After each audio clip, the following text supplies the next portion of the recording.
Resonance condition में आगे note करेंगे I naught is equal to E not upon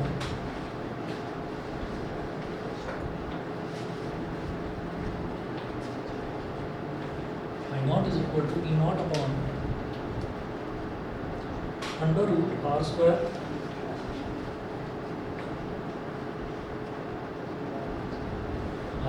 plus omega L minus 1 upon omega C का whole square,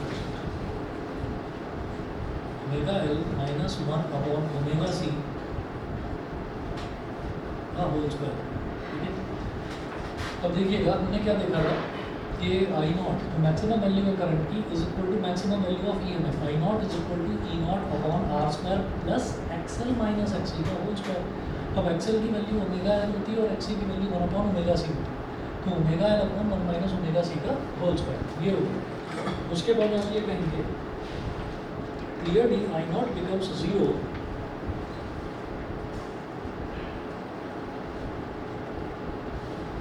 I naught clearly I naught becomes 0 both for omega tending to 0, both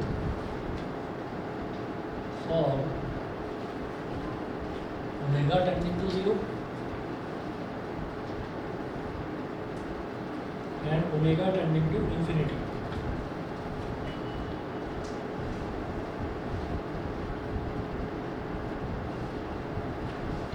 and omega tending to infinity अभी note कर लीजिए, explain करता हूँ full stop. The value of I naught is maximum when the value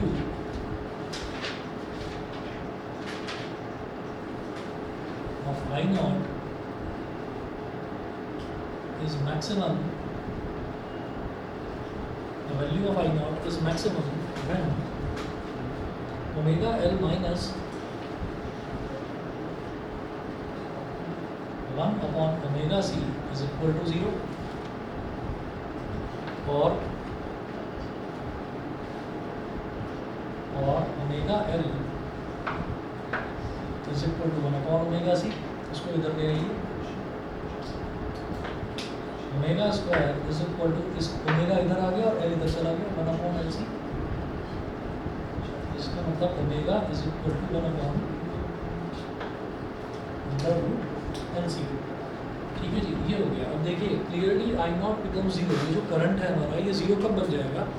आप ये देखिएगा कि if omega tending to 0, तो ओमेगा अगर 0 हो गया तो ये वाला 0 इंटू एनीथिंग ये 0 हो गया।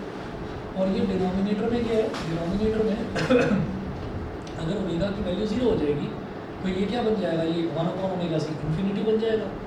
0 minus infinity minus infinity minus infinity का स्क्वायर प्लस इन्फिनिटी का स्क्वायर, तो वो इन्फिनिटी का भी स्क्वायर हो गया, इतनी बड़ी वैल्यू।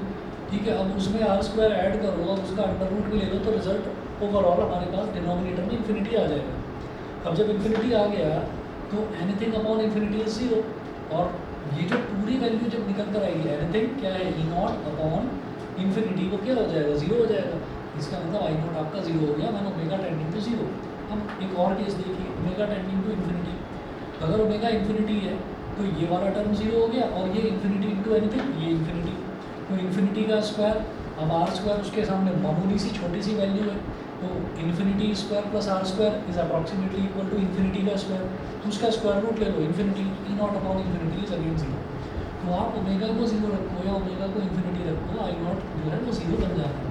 तो हम ये कहेंगे कि आई नॉट की मैक्सिमम वैल्यू कब होगी, आई नॉट की मैक्सिमम वैल्यू तब होगी यहाँ ओमेगा को बहुत छोटी वैल्यू यानी कि 0 रख दिया, तब भी देखा कि आई नॉट 0 हो गया। ओमेगा को बहुत बड़ी वैल्यू यानी कि इन्फिनिटी रख दिया, तब भी हमने देखा कि ये जो है आई नॉट 0 हो गया। तो हम ये कहेंगे कि भाई कुछ ऐसा करो कि ये वाला जो टर्म है ना, इस टर्म का रखना ही खत्म है, ये टर्म ही खत्म हो गया। तो हमने इस टर्म को 0 के बराबर रख दिया, तो omega minus 1 upon omega C is equal to 0। तो यहाँ से हमारे पास ओमेगा की वैल्यू आ गई 1 upon under root L C. ठीक है, ये रेजोनेंस कंडीशन होती है, इसी को कहते हैं रेजोनेंस कंडीशन। तो यहाँ पर जो अब हमारा करंट आ जाएगा वो ई नॉट अपॉन आर आ जाएगा सीधा सीधा। तो हम ये बोलेंगे कि then impedance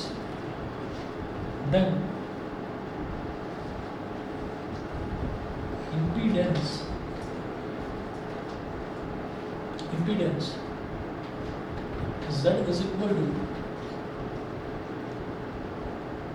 impedance z is equal to r square plus omega l minus 1 upon omega c का होल स्क्वायर। तो ये क्या हो जाएगा omega L minus 1 upon omega C, ये पूरा का पूरा जीरो था तो जीरो का स्क्वायर जीरो, तो ये आर स्क्वायर का अंडर रूट यानी कि आर यू। तो इम्पीडेंस जेड जो है वो हमारा टोटली आर के इक्वल हो गया, Z is equal to are.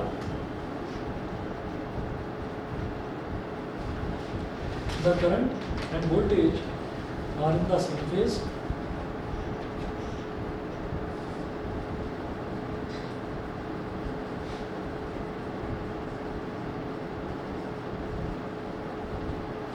The current and voltage are in the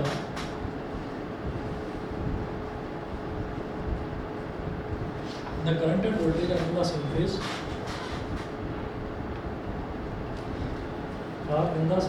and the current in the circuit is maximum.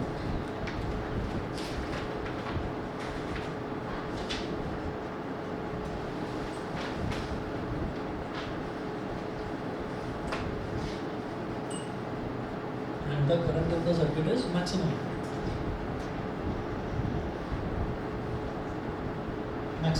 Full stop.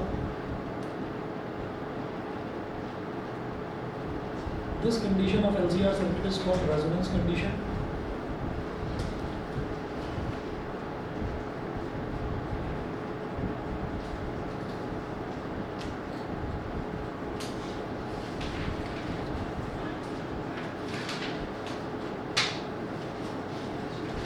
Series LCR circuit is called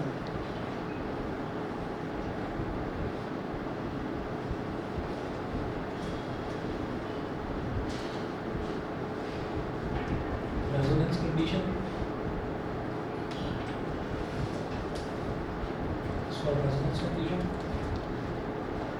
The frequency at which the current amplitude next one लिखेंगे।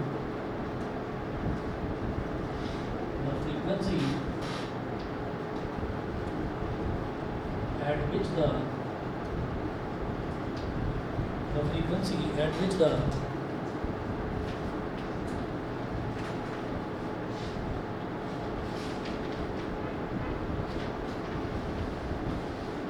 current amplitude I naught, amplitude का मतलब current की maximum value, current amplitude I naught at its peak value is called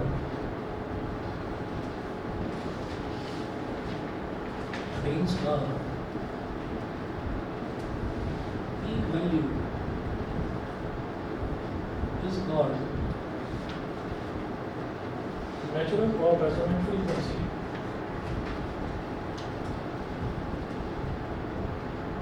Is called natural or resonant frequency. Natural or resonant frequency, and is denoted by FR. And is denoted by F or subscript में R, FR, full stop.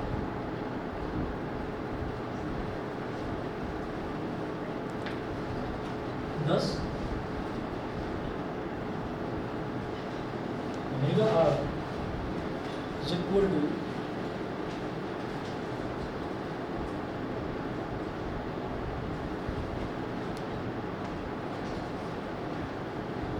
omega R is equal to 2 pi over omega की value क्या होती है 2 पाई है, वो जो resonant frequency है उसको हमने एफ आर बोल दिया, तो omega R is equal to 2 pi F R हो गया। ठीक है, और रेजोनेंट फ्रीक्वेंसी के केस में ओमेगा की वैल्यू कितनी आएगी 1 upon under root L C, तो इसको लिख देंगे 1 upon under root L C, 1 upon under root L C So it implies that FR is equal to 1.2 pi under root LC.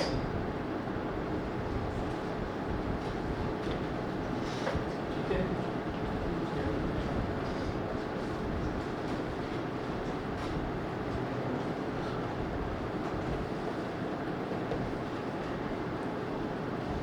उसके बाद कैरेक्टरिस्टिक्स हैं इसके, characteristics of series resonate circuit. तो ये ना थ्योरेटिकल हैं इसमें पॉइंट्स, ये पॉइंट्स मैं आपको भेज दूंगा नोट्स में, इसको मैं एज इट इज़ एक्सप्लेन कर देता हूँ, नोट नहीं करवा रहा हूँ यहाँ पर। देखिएगा जो कैरेक्टरिस्टिक्स हैं सीरीज रेजोनेट सर्किट के, ये जो हमने अभी देखा है सीरीज रेजोनेट सर्किट, इसके कैरेक्टरिस्टिक्स क्या हैं। पहला है resonance occurs in a series LCR circuit when XL is equal to XC. तो रेजोनेंस कब होता है, जब एक्सएल यानी कि इंडक्टिव रिएक्टेंस और इंडक्टिव कैपेसिटेंस एक्ससी जब ये दोनों इक्वल हो जाते हैं, तो XL is equal to XC होता है, तब रेजोनेंस होता है। सेकंड प्रॉपर्टी है कि resonant frequency F R is equal to 1/2 pi under root L C, ये रेजोनेंट फ्रीक्वेंसी होती है। ये समराइज कर रखे हैं इसके कुछ प्रॉपर्टीज़। थर्ड है the impedance is minimum and purely resistive. ये जो इम्पीडेंस है भाई, जब करंट मैक्सिमम होगा तो इसका मतलब ये डिनोमिनेटर वाला जो टर्म है इम्पीडेंस ये मिनिमम होगा, तभी तो ये चीज़ मैक्सिमम होगी। तो impedance is maximum minimum and its value is equal to R, है ना, आर के इक्वल है। जब वो इम्पीडेंस आर के ही इक्वल है तो हम ये कह देंगे कि ये प्योरली रेसिस्टिव सर्किट की तरह बिहेव कर रहा है, क्योंकि इम्पीडेंस Z वो आर के इक्वल आ रहा है। समझ गए, ठीक है। उसके बाद देखिएगा the current has a maximum value of E0 upon R at resonant condition. तो करंट की मैक्सिमम वैल्यू कितनी आ जाएगी, E0 अपॉन ये Z जो है इसकी जगह तो आर ही आ गया, तो E0 अपॉन आर आ जाएगी, omega minus 1 upon omega C तो जीरो हो जाएगा ना उसमें, तो E0 अपॉन आर। फिर है the power dissipated in the circuit is maximum and is equal to E R M S का स्क्वायर अपॉन आर। तो हमें मालूम है ई आर एम एस मतलब एक तरह से वोल्टेज हो गया, वोल्टेज का स्क्वायर अपॉन आर, वही तो पावर होता है, तो ये हो गया। उसके बाद हम ये कहते हैं कि छठा पॉइंट दे रखा है कि series resonance can occur at all values of resistance R. तो रेसिस्टेंस की कोई भी वैल्यू हो, सीरीज रेजोनेंस उस वैल्यू पर हो जाएगा, इट अकर्स। तो आर से कोई लेना देना नहीं है, आर की किसी भी वैल्यू पर रेजोनेंस कंडीशन आ सकती है, बस ओमेगा एल और 1 अपॉन ओमेगा सी ये दोनों इक्वल होने चाहिए। तो ये और दो चार प्रॉपर्टीज इसमें इन्होंने दे रखी हैं, तो थियोरेटिकली है, ठीक है। तो इसको मैं आपको भेज दूंगा, इसकी करने की ज़रूरत नहीं है, इसको आप नोट मत करिए, मैं आपको भेज दूँगा, उसमें हो जाएगा। अगला जो इम्पोर्टेंट है वो नोट करेंगे आप, शार्पनेस ऑफ रेजोनेंस, या फिर इसको बोलते हैं क्यू फैक्टर, ठीक है। अगर हमारे सिलेबस में रेजोनेंस दे रखा है, मेंशन कर रखा है स्पेशली, तो रेजोनेंस है तो भाई क्यू फैक्टर भी आपको करना पड़ेगा, ठीक है। तो ये है sharpness of resonance,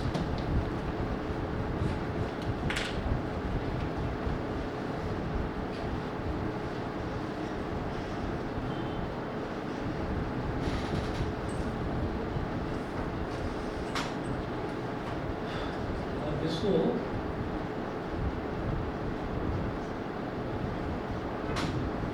Q factor भी बोल देते हैं, Q factor.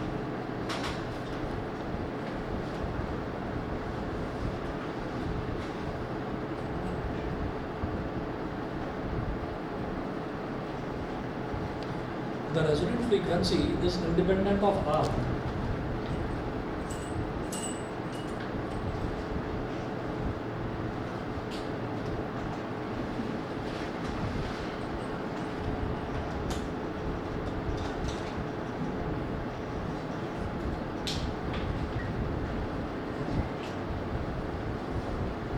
The resonant frequency is independent of R.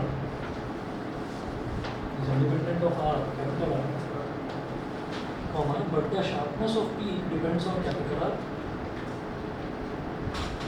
But the sharpness of P depends on, बताऊंगा ये कौन सा P है, depends on capital R, ठीक है। जैसे हम ये कहते हैं कि कोई एक हम्प है, तो वो हम्प ऐसा भी हो सकता है, ठीक है। हम ये कहेंगे नहीं एक हम्प ऐसा है, ऐसा, फिर हम कहेंगे नहीं एक हम्प इस तरीके का है, तो ये बहुत ज़्यादा शार्प है, बहुत ज़्यादा मतलब ये पॉइंटेड है, तो ये हम ये बोलेंगे कि इसका जो शार्पनेस फैक्टर है वो ज़्यादा है, इसका शार्पनेस फैक्टर मॉडरेट है, इसका शार्पनेस फैक्टर जो है वो लो है। तो इस तरीके से शार्पनेस ऑफ रेजोनेंस ये अभी हम बताएंगे कि ये बैंडविड्थ के और एम्पलीट्यूड के इन दोनों के बीच में बनाया जाता है ग्राफ, उसकी शार्पनेस निकालेंगे हम, है ना, कैलकुलेट करेंगे और मैथमेटिकल डेरिवेशन भी करेंगे उसका। तो ये अभी मैं बना कर दिखाता हूँ उसको। तो sharpness off peak depends on capital R. तो ये पीक कितना शार्प होगा ये कैपिटल आर पर डिपेंड करता है। और हाँ, ये हमने देख ही लिया कि रेजोनेंट फ्रीक्वेंसी जो है वो कैपिटल आर पर डिपेंड नहीं करती। रेजोनेंट फ्रीक्वेंसी कौन सी है? ये रेजोनेंट फ्रीक्वेंसी एफ आर पर अपॉन 2 पाई कैपिटल सी। तो इसमें कहीं आर आ रहा है क्या? कहीं पर भी आर नहीं है, तो ये आर पर डिपेंड नहीं करता। तो the resonant frequency is independent of capital R, the sharpness off peak depends on capital R. The peak is higher for smaller values. The peak is higher for smaller values of R.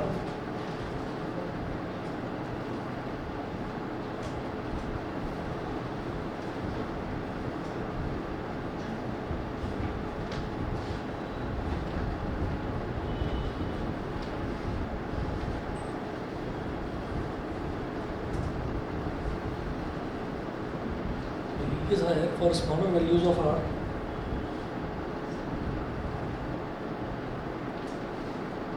Thus the resonance is sharp for small r.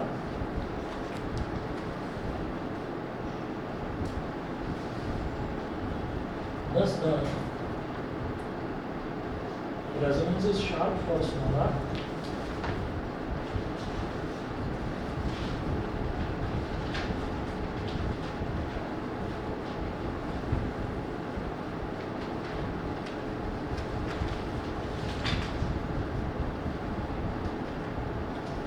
Sharp for smaller and a flat one for larger.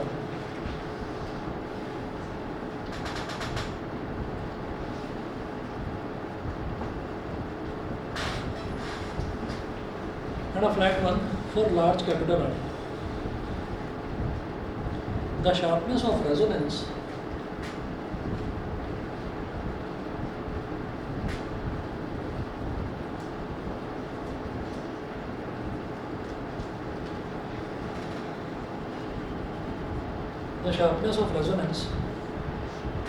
is measured by a coefficient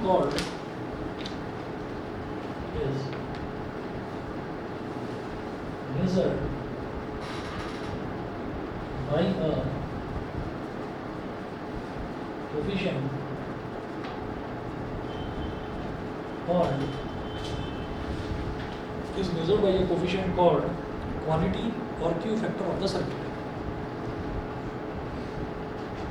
Quantity or Q factor of the circuit.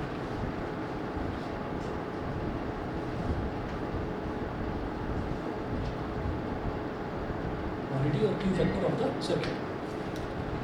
अच्छा,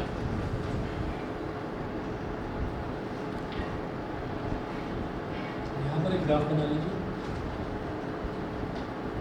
x axis और Y axis. X axis पर हम ले रहे हैं omega,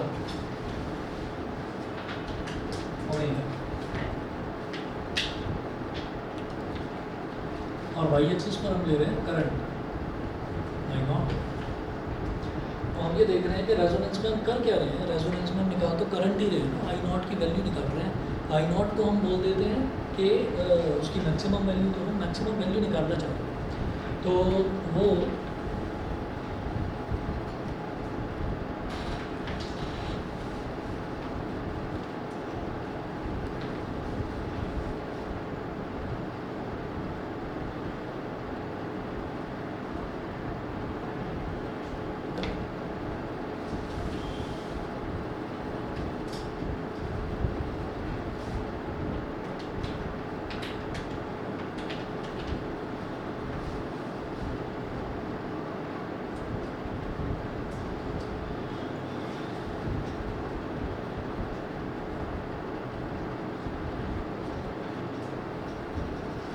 ये peak धीरे धीरे इस तरीके से बढ़ता गया। तो इसको जहाँ पर पीक सबसे ज़्यादा होगा, यानी कि जहाँ पर सबसे ज़्यादा मेरे को ये वैल्यू मिलेगी करंट की, तो वो कहाँ पर मिलेगी? जब रेसिस्टेंस बहुत कम होगा, लो आर, यहाँ पर मॉडरेट आर, यहाँ पर सर पेज की फ्रीक्वेंसी ये रेजोनेंट फ्रीक्वेंसी है। यस यहाँ पर हम लिख रहे हैं अच्छा angular velocity is equal to omega angular resonant frequency होगी ना, इसको उसको फ्रीक्वेंसी बोलते हैं, इसको एंगुलर फ्रीक्वेंसी बोलते हैं, एक ही बात है। मींस ओमेगा तो एंगुलर वेलोसिटी होता है। एंगुलर वेलोसिटी को एंगुलर फ्रीक्वेंसी भी बोला जाता है, ठीक है ना। रेडियल वेलोसिटी भी बोल देते हैं, उसको रेडियल फ्रीक्वेंसी भी बोल देते हैं, ठीक है। बट सर इसमें तो थीटा का फैक्टर आ जाता है। हाँ थीटा का फैक्टर आ जाता है। बट मतलब डिग्रीज का एक्चुअली क्या है मैं बताता हूँ, मैं बताता हूँ क्या है कि जब हम इसको एंगुलर वेलोसिटी बोलते हैं, एंगुलर वेलोसिटी बोलते हैं, उसको उसको हम फ्रीक्वेंसी बोल देते हैं। इसको एंगुलर वेलोसिटी के साथ साथ एंगुलर फ्रीक्वेंसी इस वजह से बोला जाता है क्योंकि ये भी खुद को रिपीट करता है, जैसे फ्रीक्वेंसी है ना वो खुद को रिपीट करती है, ओमेगा भी खुद को रिपीट करता है, तो इसलिए बोल दिया जाता है मोर अप्रोप्रिएट तो एंगुलर वेलोसिटी ही है। लेकिन आप कई बुक्स में देखेंगे, नेट वगैरह पर भी देखेंगे तो एंगुलर वेलोसिटी को ही एंगुलर फ्रीक्वेंसी बोल देते हैं, ठीक है ना। तो दोनों एक ही बात है, यूनिट इसकी रेडियन पर सेकंड है, उसकी हर्ट्ज ये होता है, ठीक है। तो अब आप ये देखिएगा कि ये तो हमारा डायग्राम हो गया LCR सीरीज सर्किट का। इसमें हम ये देखेंगे कि जो हमारा I नॉट है, I नॉट की मैक्सिमम वैल्यू निकालेंगे। रेजोनेंस कंडीशन में क्या होता है कि ये omega L minus 1 upon omega C, ये वाला टर्म तो खत्म ही हो जाता है। ये वाला टर्म खत्म हो गया तो सब कुछ डिपेंड किस पर करेगा, E नॉट अपॉन R आ गया तो सब कुछ डिपेंड करेगा R पर। तो I नॉट की सबसे ऊंचा पीक कब जाएगा, जब ये जो रेजिस्टेंस आ रहा है इसकी वैल्यू बहुत कम होगी। तो जितना लो होगा रेजिस्टेंस उतना ही करंट हमारा हाई जाएगा, इनवर्सली प्रोपोर्शनल है ना।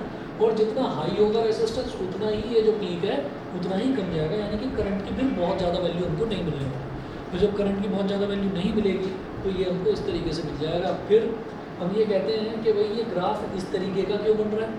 हम अगर यहाँ पर ओमेगा के और इसके बीच में ग्राफ बना रहे हैं तो हम ये कहेंगे जो ओमेगा है, ओमेगा में हम ये कहेंगे कि ये इधर भी इस तरीके का ग्राफ और इधर भी इस तरीके का ग्राफ, क्योंकि हम AC सर्किट की बात कर रहे हैं। तो जब हम AC सर्किट की बात कर रहे हैं तो AC सर्किट एक बार अलग डायरेक्शन में जाएगा, एक बार अलग डायरेक्शन में जाएगा। तो जब ग्राफ बनाएंगे ना अलग अलग वैल्यूज़ के लिए, तो हमको एक बार इस तरफ देखेंगे तो यहाँ तो इंक्लाइनिंग थोड़ा सा दिखाई देगा और इसके बाद देखेंगे तो थोड़ा सा डिक्लाइनिंग दिखाई देगा। जब भी ऑल्टरनेटिव करंट है वो अपनी मैक्सिमम वैल्यू पर पहुँचेगा, तो मैक्सिमम वैल्यू पर पहुँचने के बाद फिर वो डिक्रीज ही होगा, ठीक है। तो ये AC की प्रॉपर्टी है। DC होता तो सीधा ऊपर ही जाता, ठीक है।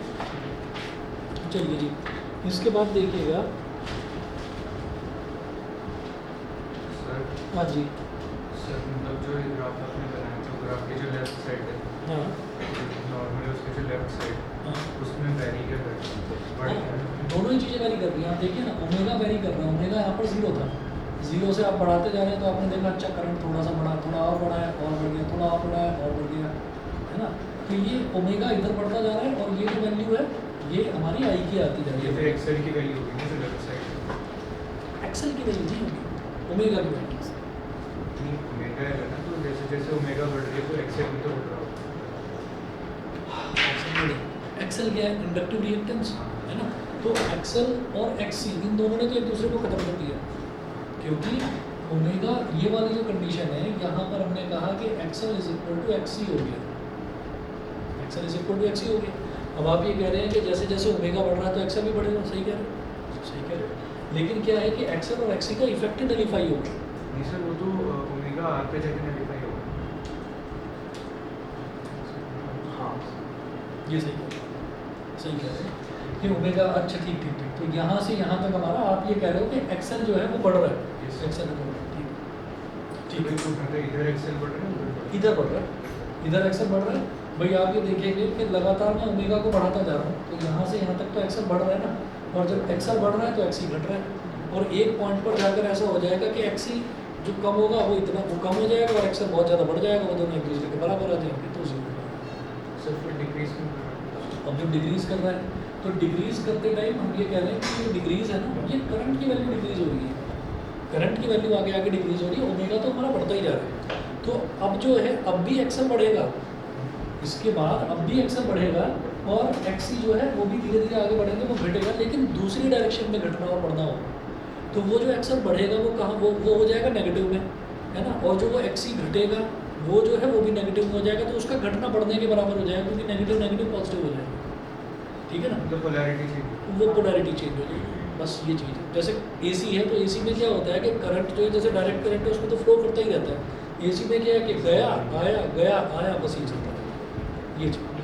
और जब ग्राफ बनाते हैं वो ग्राफ ऊपर नीचे ऐसा दिखता है, ये होता है। ठीक है, चलिए जी। हाँ जी, ऑनलाइन वाले बच्चे बता दें यहाँ तक क्लियर है?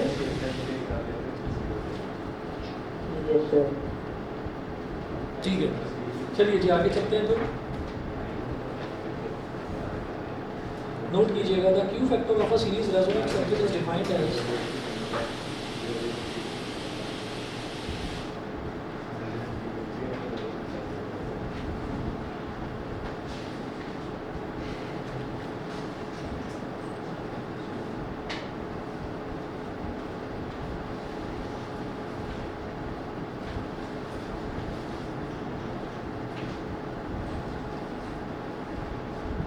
the Q factor of a series resonant circuit is defined as the ratio of the resonant frequency,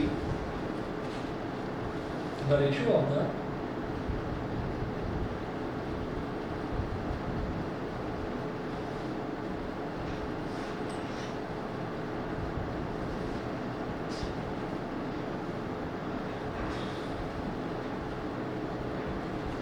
the resonant frequency to the difference in two frequencies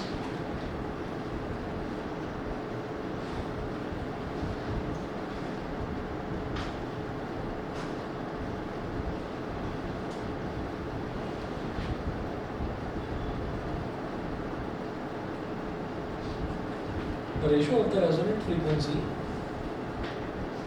to the difference in two frequencies taken on both sides of the resonant frequency, taken on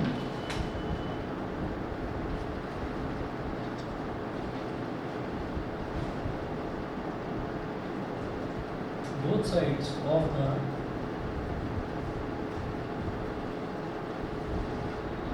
resonant frequency, on both sides of the resonant frequency, such that at each frequency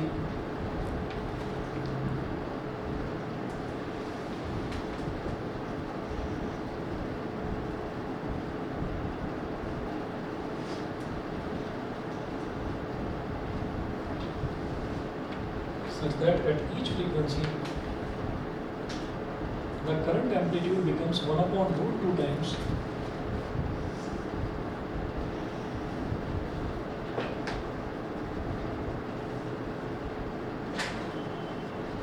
the current amplitude becomes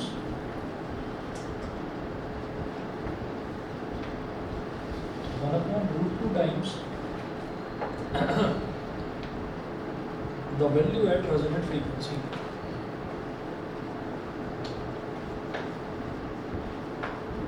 The value at resonant frequency.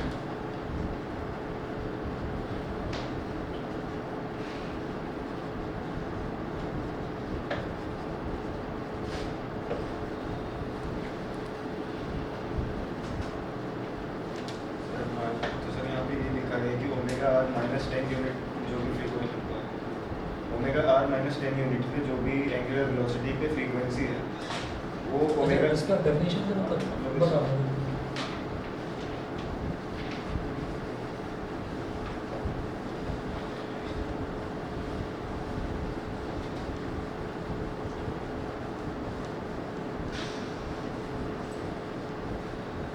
तो इसकी जो sharpness है ना इस graph की sharpness जो है वो कैलकुलेट करने के लिए क्वालिटी फैक्टर कैलकुलेट करा जाता है। क्वालिटी फैक्टर को हम बोल देते हैं Q factor.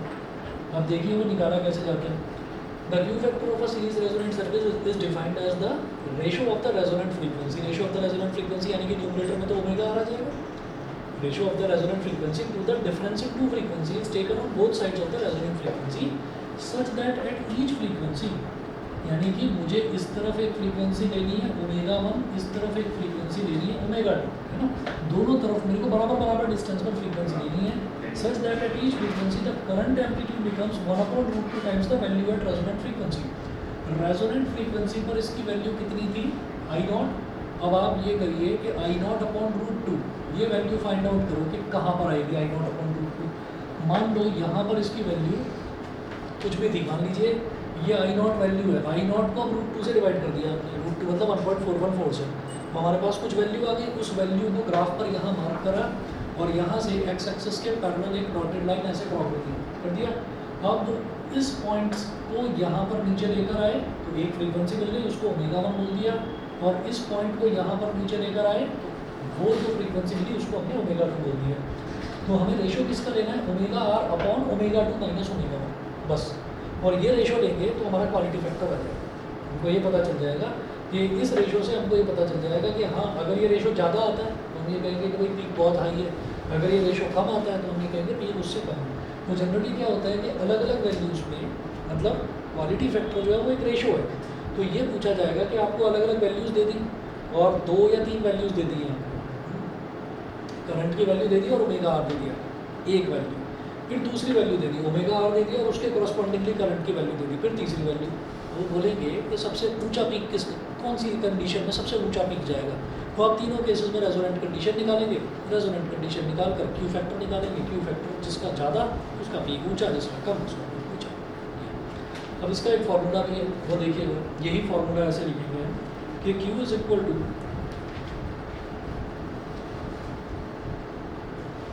Omega R upon omega 2 minus omega R, omega R upon omega 2 minus omega 1। अच्छा, ओमेगा आर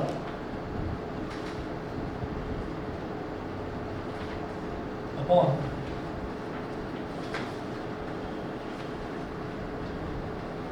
जैसे कि ओमेगा 1 है, ओमेगा 1 का मतलब क्या हुआ, यहाँ से लेकर यहाँ तक वाली रेंज, तो ओमेगा 1 हो गई, ठीक है। अब ओमेगा 2 है, ओमेगा 2 का मतलब क्या होगा, यहाँ से लेकर यहाँ तक वाली रेंज, ओमेगा 2। मुझे क्या निकालना है,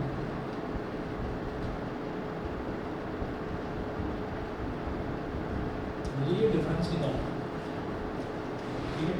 अब इस डिफरेंस को क्या बनेंगे, डेल्टा ओमेगा, डेल्टा ओमेगा बोलती है। यहाँ पर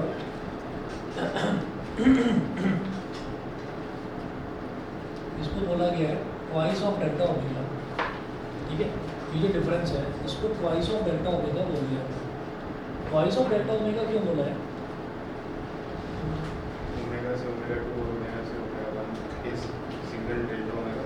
बिल्कुल सही, यहाँ से और यहाँ तक डेल्टा ओमेगा और यहाँ से और यहाँ तक डेल्टा ओमेगा। इस वजह से हमने कह दिया कि ये जो टोटल डिस्टेंस है इसको हमने ट्वाइस ऑफ डेल्टा ओमेगा बोल दिया, क्योंकि ये और ये डिस्टेंस सेम होता है। जितना इधर आएगा ये लेंथ और इतनी ही लेंथ इधर आएगी, तो इसको डेल्टा ओमेगा और इसको डेल्टा ओमेगा बोल दिया कि ओमेगा आर से जितना कम है इधर ओमेगा आर से उतना ही ज़्यादा, तो इसलिए इसको ट्वाइस ऑफ डेल्टा ओमेगा बोल दिया है। क्या ये ओमेगा 2 माइनस ओमेगा 1, तो ये वैल्यू आ गई ट्वाइस ऑफ डेल्टा। अच्छा सर, ये डेल्टा ओमेगा दोनों तरफ इक्वल तभी रहेंगे जब आई नॉट अपॉन रूट 2 पे हम ले रहे हैं, आई नॉट अपॉन और कहीं से भी नहीं आई है। नॉट अपॉन रूट 2 पर ही लेना है। अच्छा क्यों ले रहे हैं आई नॉट अपॉन रूट 2 पर, ये बताओ। सर ये आरएमएस ये आरएमएस वैल्यू होती है। आरएमएस वैल्यू का मतलब ये है कि भाई हमने आई नॉट तो पीक वैल्यू तो हमने निकाल ही ली, हमने पीक वैल्यू तो निकाल ही ली। अब हम ये कहेंगे कि भाई उसकी आप एक जो एवरेज वैल्यू है, जो आरएमएस वैल्यू है वो निकालेंगे। तो आरएमएस वैल्यू निकालेंगे तो हम ये कहेंगे भाई आरएमएस से इतना ऊपर है बस, तो फिर यहाँ से यहाँ तक का जो बैंड विड्थ है इसको बैंड विड्थ बोल देते हैं। ये 2 डेल्टा ओमेगा हो गया, ठीक है।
एक मिनट, एक मिनट।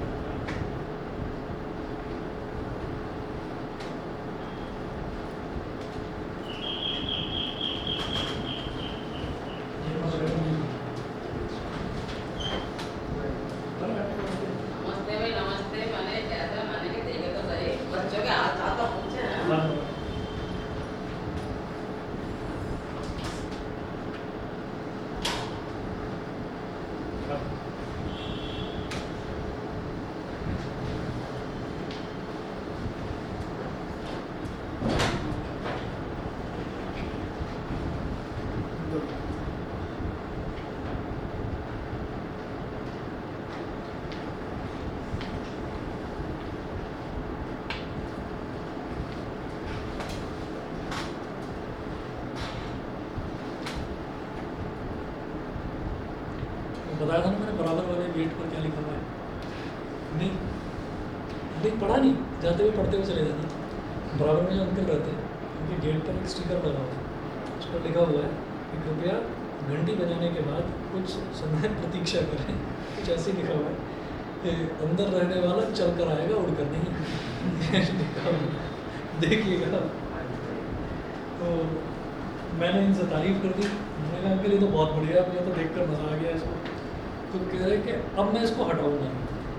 आंटी भी बैठी हुई थी, कह रहे अब मैं इसको हटाऊंगा नहीं। कह रहे सुन लिया? मैंने कहा कहना सुन लिया। तो कह रहे कि ये मेरे को बोल रही है और बाकी सब बोल रहे हैं कि इसको पढ़कर तो ये लगता है कि अंदर जो आदमी है वो थोड़ा खिसका हुआ है। तो कहने लगे कि और जो भी आएगा वो चिढ़ जाएगा इसको पढ़कर। तो कहने लगे आपको ठीक लगा? मैंने मुझे तो अच्छा लगा। तो कह रहे मैं नहीं हटाऊंगा इसको। देखना आप, लिखा हुआ है। चलिए जी, अब हम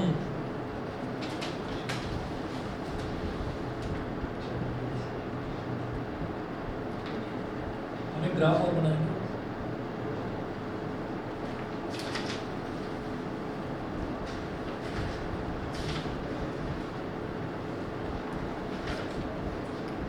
यहाँ पर लिखेंगे ओमेगा और इधर लिखेंगे आई।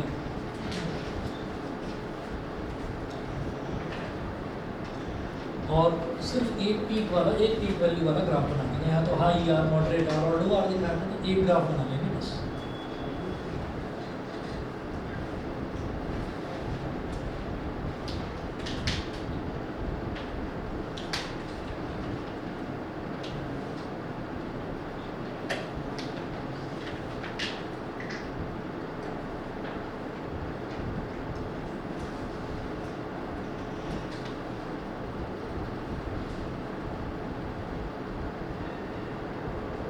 ये हो गया आई नॉट,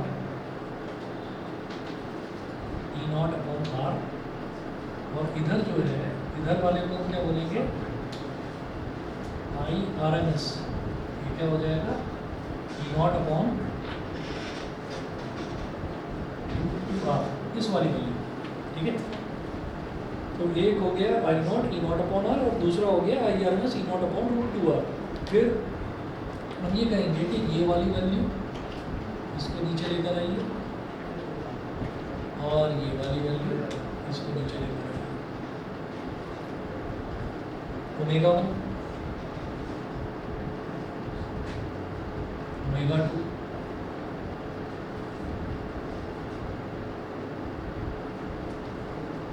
और ये है ओमेगा आर। ये ओमेगा आर और ये जो बीच की वैल्यू है, ये जो यहाँ से लेकर यहाँ तक है, इसको हम बोलेंगे twice of delta omega. This is called bandwidth. This is called bandwidth. उसके बाद अब वही चीज़ है कि जैसे ओमेगा 1 है, अब जैसे इसको twice of delta omega बोला तो मतलब यहाँ से लेकर यहाँ तक वाली वैल्यू क्या होगी? Delta omega. सिमिलरली यहाँ से लेकर यहाँ तक वाली वैल्यू क्या होगी? Delta omega. ये हो गया। उसके बाद देखिएगा कि मैं ओमेगा 1 और ओमेगा 2 इनकी वैल्यूज अगर मैं अलग अलग देखना चाहूँ तो किस तरह से मैं लिख सकता हूँ? भाई ओमेगा 1 यहाँ से लेकर यहाँ तक वाला है, इसको डेल्टा ओमेगा के टर्म्स में कैसे लिख सकते हैं? बिल्कुल सही। ओमेगा 1 को क्या लिख सकते हैं? ओमेगा आर में से डेल्टा ओमेगा सब्ट्रैक्ट कर दिया तो ओमेगा 1 आ गया। तो omega 1 is equal to omega R minus delta omega. ठीक है, सिमिलरली यहाँ पर लिखिए ओमेगा 2। ओमेगा 2 क्या होगा? डेल्टा ओमेगा की टर्म्स में omega 2 omega R plus delta omega. Omega R यहाँ से यहाँ तक वाली वैल्यू है, ओमेगा आर में delta omega. Omega 2 is equal to omega R plus delta omega. Omega R plus delta omega.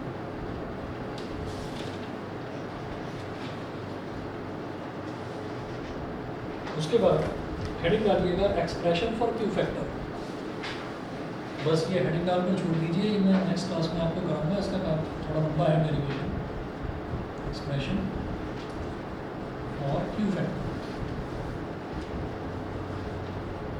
ठीक है, 2-4 अजम्पशंस भी हैं इसमें, तो इसको थोड़ा सा समझना पड़ेगा ढंग से।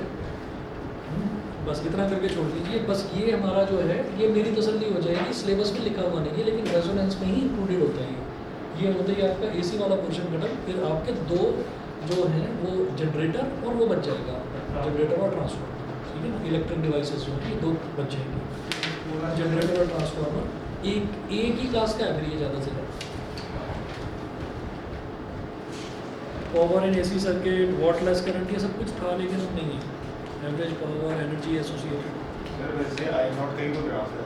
हाँ, आई नॉट का ग्राफ, हाँ आई नॉट का ग्राफ है with respect to omega, omega versus I nought. तो सर ऐसे आई नॉट की मैक्सिमम वैल्यू के इफेक्टिव वैल्यू पे वो आ रहा इफेक्टिव वैल्यू RMS है। है ना, वर्चुअल वैल्यू भी बोलते हैं उसको, हाँ सर। ठीक है जी।